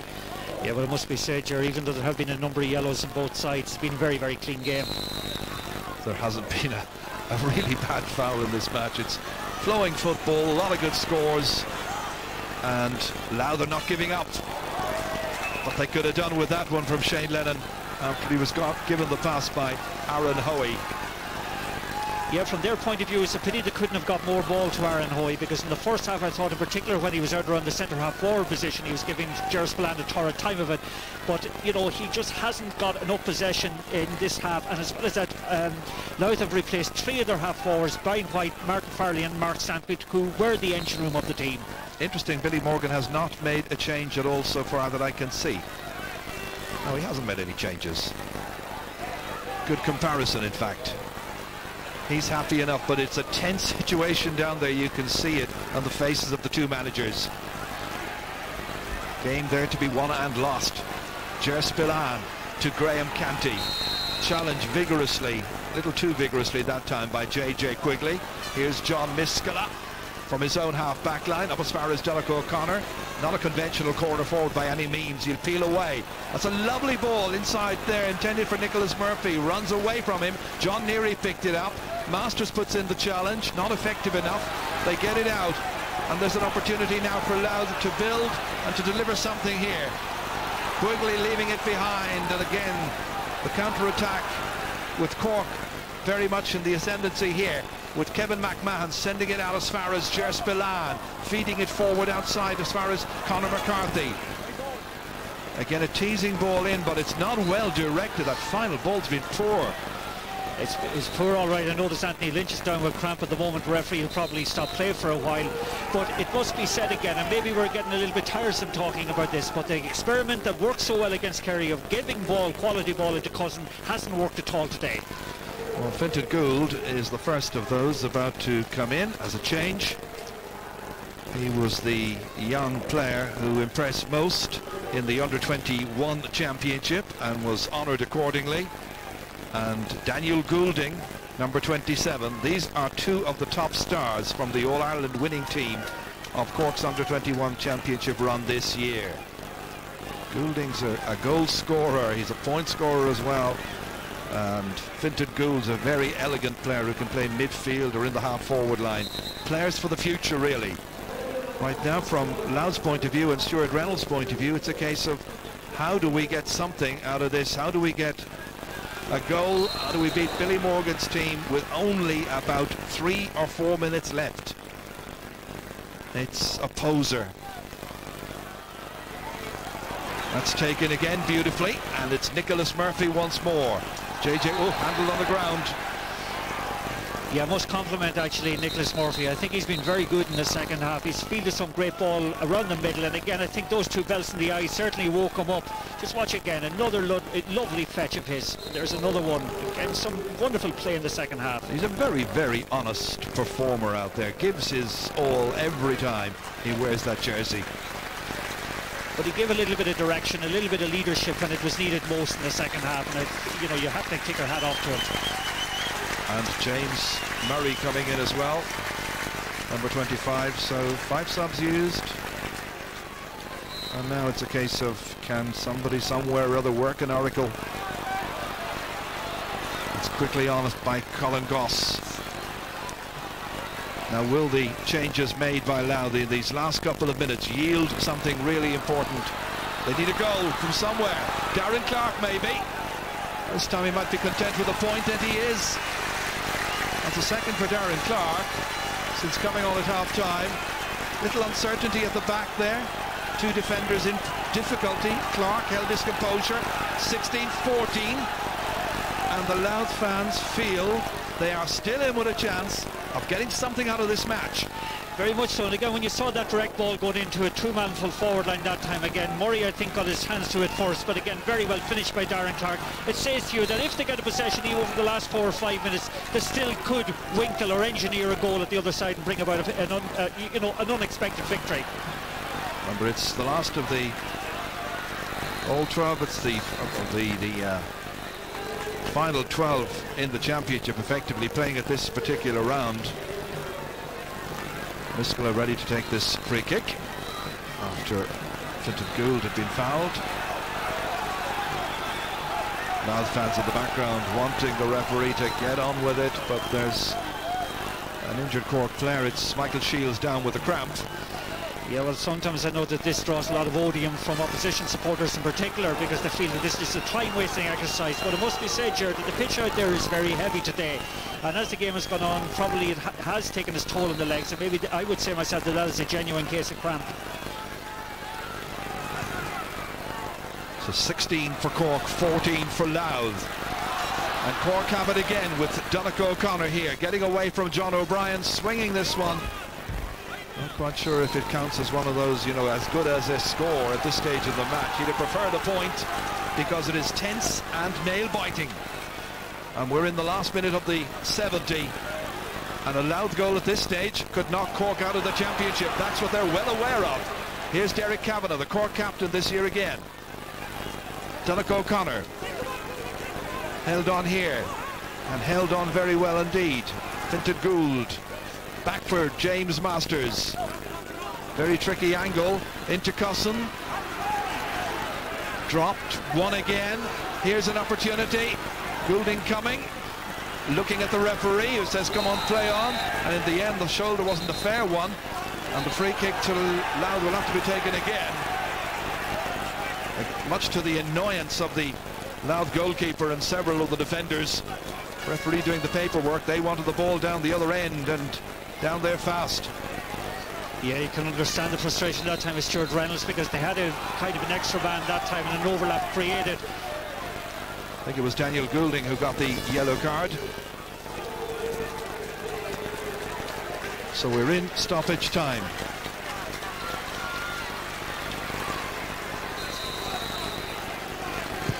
But so when Sexton is in, we think it's 2 minutes of stoppage time that's been announced. Juggling there was Paddy Keenan with that. And the decision is going Cork's way, and the referee says to Keenan, bring it back. Back to the right spot, and again there's annoyance you can sense among the fans and among the players. They just want to get a chance. In the second minute of injury time, John Neary building, fisted on by Aaron Hoey. Louth trying to hold it, trying to win it, stolen back by Michael Cosson. His team continue to cling to a 2-point lead. They've been the better side in the second half, without any doubt. But they haven't been able to bury off Louth's chances.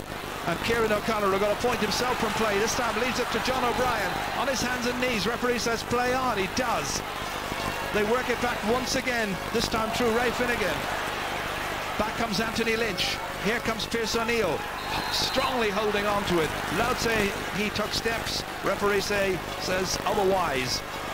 Yeah, Anthony Lynch there and Michael Cosson did very good defensive pieces there over the last couple of moments, and again Anthony Lynch had a fabulous second half, I thought. Really upped his game, Ger. Ger Spillane. Now it's a question of how much time is the referee going to add on. Fintan Gould. The sub of the last couple of minutes, James Masters. They work it to Donnacha O'Connor, slipping.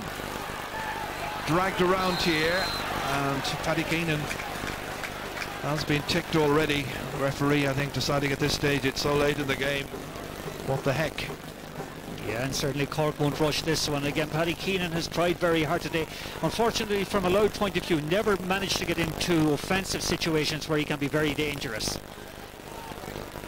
They've been building a very good team over the last couple of years in Louth under Eamon McEnany, moving into the big league, taking on the likes of the Corks and hopefully in time the Kerrys and so on. And they're improving each season, but that little gap is still there. But they can be proud of their efforts so far as James Masters kicks this. Slipping, and the referee looks at his watch and in the end blows the conclusion of this qualifier in Portlaoise between Cork and Louth, and Cork managing to prevail with a much more business-like second half performance. James Masters finishing with 5 points to his credit, and 3 of those coming from place balls, all of them very, very important indeed. Disappointment for John O'Brien making his way off, but for Nicholas Murphy and for so many of his colleagues, it's a place in the quarterfinals once again after victory here, which sees them finish the winners by 2 points. It's Cork 16 points, Louth 14 points. Let's get some comment on the sideline now with Joanne Cantwell. Thanks, Ger. Well, I'm with Cork boss Billy Morgan here. Billy, you're starting to smile a bit now, but there weren't too many smiles during that match. Well, I am relieved, I must admit. I mean, Louth made it very, very hard for us. Fair play to them. They played well, and as I said, made it hard for us. But, you know, we hung in there. Fair play to our lads, and it was very difficult, but they hung in there and we got the result. But we could, you know, we could play better than that, you know. Yeah, how worried were you when Louth surged ahead there at the start of the second half, when 3 points clear? Well, I felt at half-time that even though we were a point behind, that if we could up our game a little bit, that we would win. And at that stage I wasn't too worried, but you know, when we started to run at them and, you know, we caused them problems, and I think we just about deserved to win. When you did start to cause them problems, though, you didn't seem to really break free. I mean, you had a lot of chances, but do you think you were a little bit over-elaborate with them? I would agree with you. When we were 2 points up there halfway through the second half, we had chances inside maybe to take a simple point, fist it over the bar, something like that, but we were making the extra pass and, you know, getting caught in possession and leaving them in the game, whereas if we took those scores at that stage, you know, we're putting a small bit of daylight between us and them, but fair play to them, as I said, they kept at it, you know. Well, Billy, well done. An All-Ireland quarter-final to look forward to. Well done. We'll go back to Michael. Thank you. Bring us back. Billy's bringing Stan back for us. So that's the situation then, obviously, at Portlaoise. Just a reminder, once again, 4 o'clock we have Galway and Meath in the other qualifier down at O'Moore Park. Dara Canada and Tony Davis still here with me in the studio. I suppose from a Cork point of view, Tony, it's a job done for Cork. They're into the quarterfinals. That's what it's all about. They can look, you know, during the week at whether they played well or not so well, or they could have done better or whatever. Yeah, when they're into the next round. Unconvincing at times, I must say. A period of the second half when they started running at Louth, and that was their best. They got the freeze when they ran at them. Louth tired. I think Cork fitness and I suppose the extra bit of class told. But in fairness to Louth, they never gave up. And that high ball into the square in the end, if that had broken right, they could have got a goal. Judge had a quick shot at it. But a good performance by Louth, in fairness to them. You know, they did well. Cork going through to the next round, I think they have a lot to learn from today as well, particularly their style of play. Which style of play do they go?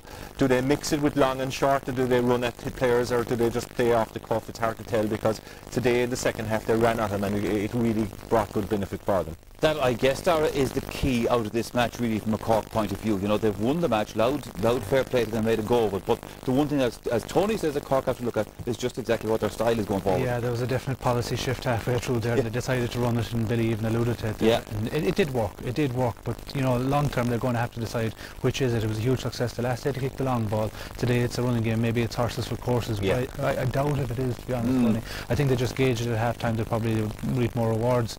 You know, running at it with Michael Custon was absolutely redundant in the second half. Yes, he was. I mean, they didn't bother with him at all, more or less, for most of it. When they did run the ball at them, like James Masters got a point in that second half that could have been a goal for Cork, you know. Yes, and this is beginning to show that they were finding the gaps. Yeah, Cork made 2 goal opportunities actually. The first one was this one where Cork running at them. Kevin McMahon, who had a very good game, opening up the whole of the defence. Good ball in. James dropped it, and instinctively, he's a kind of an instinctive type of forward. 9 times out of 10, he just stuck it in the back of the net. But Stuart Reynolds puts out his foot and a terrific his hand and a great save over the bar. And that was the period of time just after the 49th minute in the game where Cork really opened them up. They ran at them. For the next 10 minutes they got 5 points in a row, and they did very well. And that was the turning point in the game, really, you know. It was, as well as that, Dara, you know, there was a lot of frees, I suppose. I don't know exactly, we may have a look in a while at what the stats were out of it, but Cork got a lot of scores from frees, and some of them were kind of handy enough. Yeah, small bit fussy, alright, from Martin Duffy today. They did get the frees, and the point we saw from Masters there brought him within a point. When they got levelled in at 12 all, they got 4 frees in a row. Now, you could say 2 of them were deserved, but the other 2 were questionable enough. Yeah. You know, you got the feeling the ball was going to be lost here. Masters was nailing them all day. They were handy enough frees, but as you say, that was a definite free. McFanny, I think, rushed in there, and you know, Masters is going to nail them all day. I was actually surprised, speaking of James Masters, looking at his football boots. His footwear is multi-stud. A number of Cork players have multi-stud, and you could see it. They were slipping around the place there today, but you know, there were a few gimmies there, all right, you know, and you know, Louth probably tired, and there was a small bit of indiscipline creeping into it, and that's probably. I suppose the kind of summer we're having is difficult to pick your footwear, isn't it? Yeah, but in a wet day like today, you really want 6 studs, you know. But I thought Martin Duffy was very fussy today. I thought he was very quick with the whistle. I think I'd hate to have been a back playing there today. It would have been a great day for you boys in the forward line there, you know. We might have looked at the stats there and just see the number of frees and things that were conceded during the match. I suppose one thing about the frees that you'd also have to say, lads, is, you know, Louth, and Gerard said it in the commentary, they were beginning to get a bit tired. You know, they conceded, what's the tally there, you know, 25 frees altogether in the game. 16, yeah. You know, against 16 for Cork, and I'd say a lot of those were in that second half. Well, they were, and that's a sure sign when you are tired. It's the easy option at times to wrap your arm around the guy and pull him down. But you would expect Cork to have more class than Louth. Like, if you think of it, 7 players went off the panel.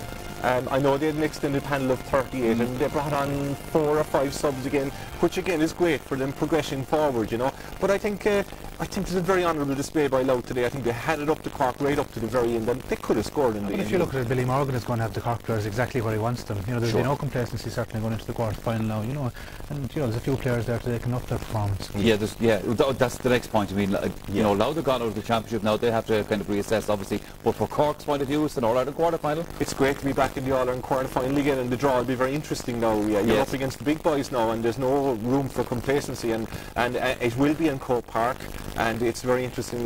Cork haven't performed very well in Croke Park over the last couple of years, you know.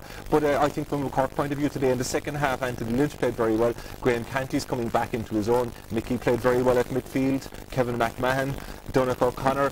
Just the whole key to it all, I think, is Michael Cusson, and as we spoke about earlier on, you know, Croke Park might suit him.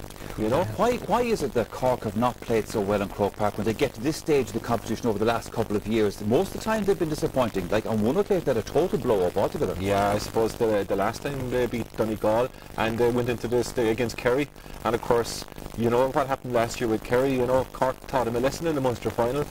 They went up, as you said a while ago. If that game was in Longford, I think Longford would have put it up to them. But Donny came into the equation. The whole season changed around that and the goal he got against Armagh. So to a rejuvenated Kerry team. The teams are getting better too when you get into Croke Park. Like, and you know, Cork will beat maybe 28 out of 32 counties, 29 out of 32 counties in the country. But just, you know, the higher you get, I think, you know, they might get a small bit dizzy. And you know, as I say, I think Billy has them where he wants them now. You know, they've got their small little fright, depending on the draw, whatever it throws up now. It's going to be all good teams from here on in. So the Cork, there's certainly no complacency, and 5 or 6 or 7 of the Cork team dug out big performances there in the second half. From what you've seen of Cork this year, how much further can they go? 3 matches to the All-Ireland. They're still in the top 4, I would say. Kerry, Tyrone, Dublin and Cork are the top 4 teams in the country at the moment. Despite today's performance, I think Cork are capable of... So they go another step? I think they can. I think they can. Because a Munster Championship is no good to these guys anymore. Like, provincial titles are nice for your first or second one, but after that it's worthless. And provincial titles now I think they're a disadvantage actually, because of the time break between time you play and the next game. It's all about All-Irelands, and any of those Cork players going out there want to win an All-Ireland. Whether they're good enough now or not remains to be seen. Some of them will really have to up with the next one. Okay, now I think we can tell you who the man of the match is from that game, and it is indeed Kevin McMahon, the Cork forward. Joanne Cantwell has been making the presentation. So our Saturday game, RT Bank of Ireland man of the match is Kevin McMahon, and here to present him with a cheque for €1,000 to go towards the Players Fund as well as the trophy is Pat Byrne of Bank of Ireland. Well done, Kevin. Was that a bit tougher than expected? No, I don't think so. I suppose, you know, being honest, we didn't know that much about Louth. We'd heard they were a very good footballing team. We watched a few videos of them, they looked good, and they showed it there today, and I'm just delighted to have got out there in the end, you know.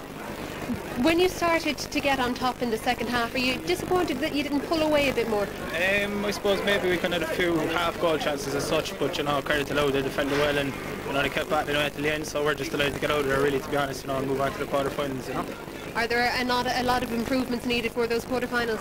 Yeah, I suppose we're always looking to improve, but, you know, we're happy to get out of today, but yeah, we'll definitely have to improve in certain parts, you know, like, I suppose we should have kept them tipping away the points there near the end, maybe we panicked a bit, went for goals, but, you know, we're just glad to be out of there, really, you know. Let's look in those quarter-finals, Kevin. Thank you. Back to Michael. Yes, and if you remember, we had a man of the match competition for you to pit your wits against our analysts and panellists, and indeed the person that has done that is David Walsh from Longford Town, and David wins a trip to the All-Ireland quarter-finals for himself and a colleague overnight accommodation as well thrown in. So well done to David Walsh, Longford Town. Okay, we have a commercial break to take here on the programme, but stay with us because it's Meath versus Galway right after that.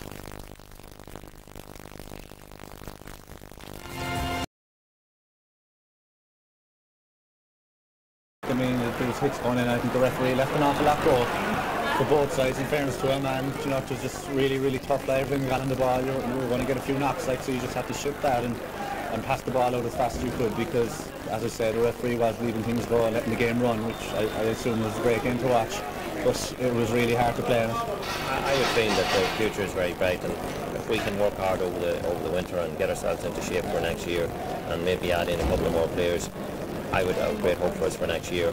But spring, you know, it's always eternal hope when you're looking forward to the next year. But we're very disappointed today. We did feel we had a great chance of taking this game, despite what people thought. But Bernard, one newspaper this morning had the headline about this game: Cork fall over the line. They probably summed it up correctly there. Yeah, fair summing up now, I must say. But you got to remember, Louth were really up for this game, Pat. There was probably 5,000 or 6,000 people at the start of the game. A very eerie feeling about the big stadium and that there. Cork didn't seem up for it. They were ponderous, they were lethargic, if you like, for about 40 minutes or so. 10 minutes in the second half, they stepped up the gear and they sort of blew Louth away. But I must say, I mean, they got a real fight. Billy Morgan was really, really relieved man yesterday. I mean, Louth, their young players played really well. They were forced in an attack and their defence was tight, and midfield they competed very well in the first half. But Cork, like only for the heroics of Shields, McMahon and Murphy and Miskela, I mean, they dragged them from the jaws of defeat. But would it be fair to say the system discriminated against Louth? They've played 3 matches in 14 days. Cork had 3 weeks with nothing. It made a difference at the last 10-15 minutes. You could really see that difference.